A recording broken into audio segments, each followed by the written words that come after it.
கறந்த பால் கண்ணலோடு நெய் கலந்தார் போல சிறந்தடியார் சிந்தனையுள் தேனூரி நின்று பிறந்த பிறப்பருக்கும் எங்கள்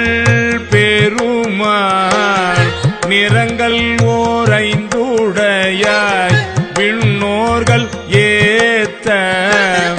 மறைந்திருந்தாயம் பெருமாள் வல்வினையேன் தன்னை மறைந்திட மூடிய மாய இருளை அறம்பாவம்